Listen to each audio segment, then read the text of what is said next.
अस्सलाम वालेकुम everyone, welcome to automotive. तो दोस्तों, आज जो हम चीज डिस्कस करेंगे उसमें आता है वायलेशंस और उसकी पेनल्टीज क्या होती हैं।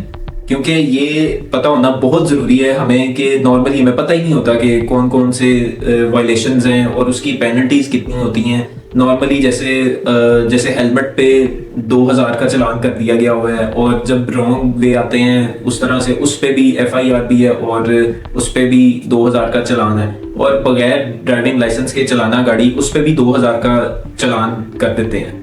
तो जैसा कि दोस्तों, वार्डन जहां हम जिस गर्मी में हम 2 मिनट भी खड़े नहीं हो सकते, हालांकि हम बाइक पे भी होते हैं, गाड़ी पे भी होते हैं, तो वहां वो लोग 8-8 घंटे की ड्यूटी देते हैं, हमारे लिए वो खड़े होते हैं। ट्रैफिक रूल्स को फॉलो करना इतना ज़रूरी है कि किसी की जान बच सकती है, नुकसान आपका खुद का इतना नुकसान हो सकता है, तो हमें चाहिए कि हम रूल्स एंड रेगुलेशंस को फॉलो करें। तो चलें डिस्कस करते हैं कि वायलेशंस क्या होती हैं और उनके जो पेनल्टीज हैं वो कितनी हैं।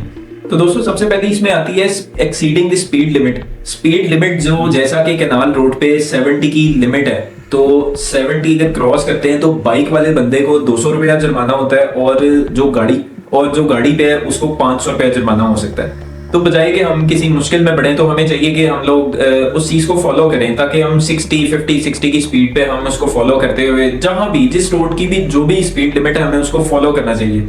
अब जैसा कि 3 बंदे बाइक पे हम नहीं बैठा सकते, उस पे भी फाइन होने के चांसेस होते हैं, क्योंकि 3 बंदे जब बैठेंगे तो एक्सीडेंट होने के चांसेस ज्यादा होते हैं, गिरने के चांसेस ज्यादा होते हैं। तो हमें चाहिए कि हम पॉसिबिलिटीज बहुत होती हैं, बहुत पॉसिबिलिटीज होती हैं कि अगर तीसरे बंदे ने आना है तो वो करीम बाइक पे या बाइक या इस तरह की दूसरी अलग से बाइक करवा के उस पर भी आ सकता है, बजाय के ट्रिपलिंग करें।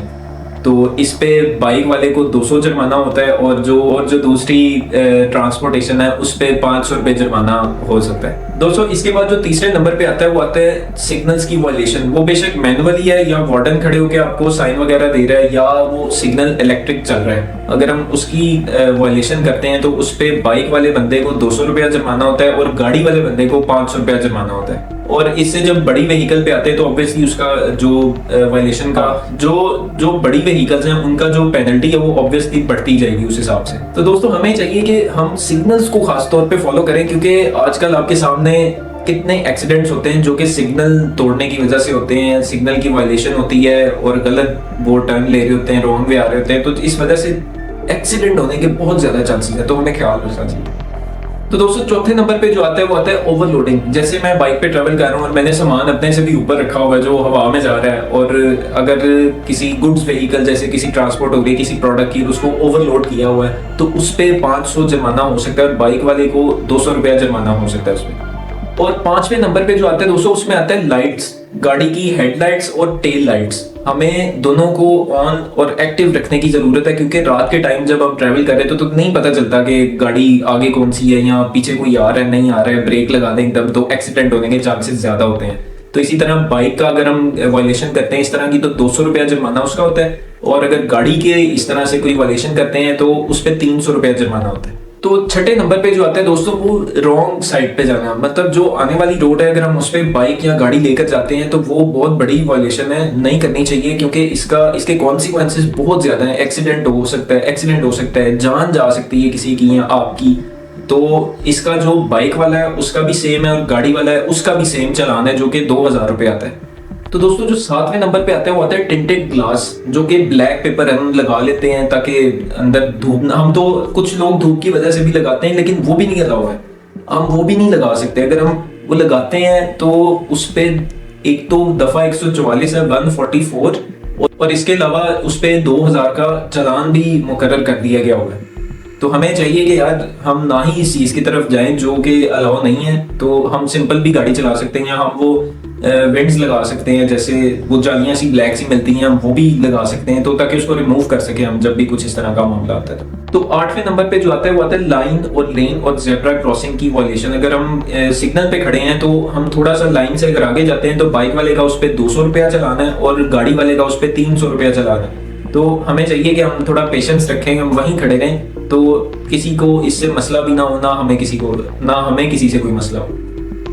तो दोस्तों, इसके बाद जो आता है वो आता है रेकलेस ड्राइविंग। मतलब मैं ऐसे घुमाता हुआ गाड़ी को लेके जा रहा हूँ नहीं सही है। इससे ना आपका खुद का भी नुकसान हो सकता है और दूसरे बंदे का भी बहुत ज्यादा नुकसान हो सकता है। तो इस पे 500 रुपया जुर्माना होता है गाड़ी वाले का, और बाइक वाले का इस पे 300 रुपया जुर्माना हो सकता है।